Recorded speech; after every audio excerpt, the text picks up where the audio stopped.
कभी digital marketing और network marketing के बारे में तो सुना ही होगा।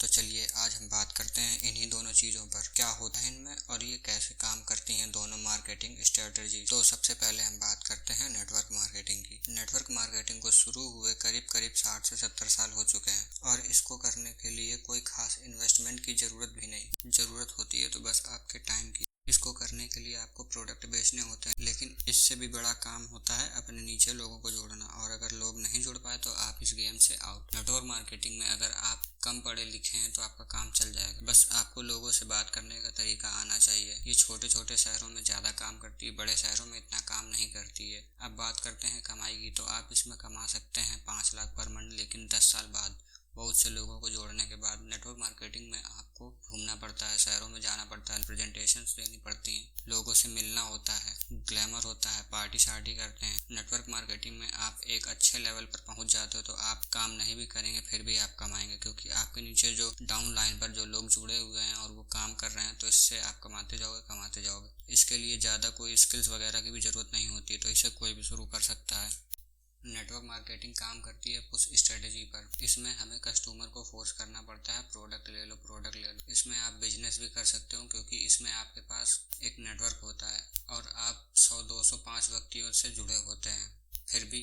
लेकिन इसमें एक कमी ये होती है कि इसमें ज़्यादा लोग नहीं जुड़ पाते हैं। मुश्किल से मुश्किल 100, 200, 500, या जब बहुत बड़ा कोई सेमिनार हुआ तो बहुत ज़्यादा 1000, 2000 लोग, इतने लोगों तक आप पहुंच सकते हैं। इससे ऊपर जाना मतलब बहुत बड़ा काम हो जाता है। इसमें इतनी इज्जत नहीं होती, क्योंकि आप लोगों के घर घर जाते हैं, उन्हें प्लान बताते हैं, उन्हें प्रोडक्ट लेने के लिए फोर्स करते हैं। बहुत सारी कंपनीज फ्रॉड भी कर चुकी हैं, भाग चुकी हैं, तो लोग इसमें बहुत ज़्यादा डरते हैं इन्वेस्ट करने में। और आपके फैमिली मेम्बर भी छुपाते हैं कि आप नेटवर्क मार्केटिंग करते हैं, MLM शब्द छुपाते हैं कि ये चेन सिस्टम पर काम करता है, ये सारी चीज़ें आप छुपाते हैं। सारी बातें घुमा फिरा कर करनी पड़ती हैं, सबको कुछ और समझाना पड़ता है। एकदम सीधा सीधा आप नहीं बता सकते कि आप मल्टी लेवल मार्केटिंग कर रहे हैं या नेटवर्क मार्केटिंग कर रहे हैं। तो इस तरह काम करती है नेटवर्क मार्केटिंग। अब बात करते हैं डिजिटल मार्केटिंग की।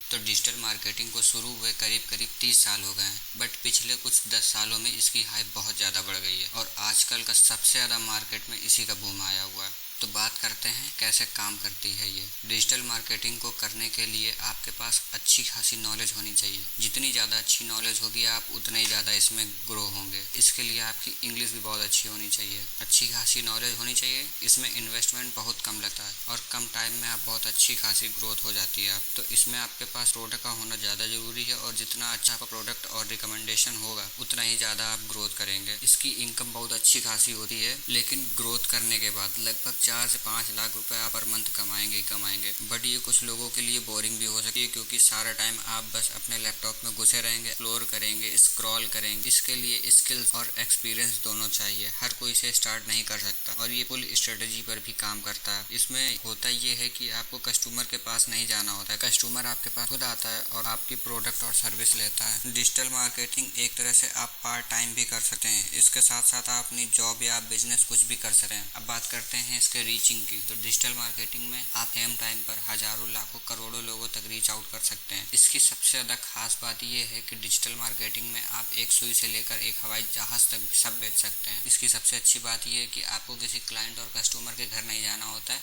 जबकि क्लाइंट या कस्टमर आपके पास खुद अपना टाइम लेकर के आता है। तो अब आपको डिसाइड करना है कि आपके लिए क्या ज़्यादा सूट करेगा, फायदे किस में ज़्यादा हैं, इनकम और रिस्पेक्ट किस में ज़्यादा है, किसका फ्यूचर ज़्यादा बेटर है, इन्वेस्टमेंट किस में कम है। तो डिसाइड कीजिए और टाइम दीजिए। और नहीं समझ में आ रहा है तो घर वालों से सलाह लो, दोस्तों से सलाह लो, यूट्यूब वीडियोस देखो, जितना टाइम लेना है लो, लेकिन एक बार डिसाइड कर लिया तो फिर पीछे मुड़कर नहीं देखना है। सिर्फ आपको काम पर अपने फोकस करना है। चलिए फिर मिलते हैं नेक्स्ट वीडियो में।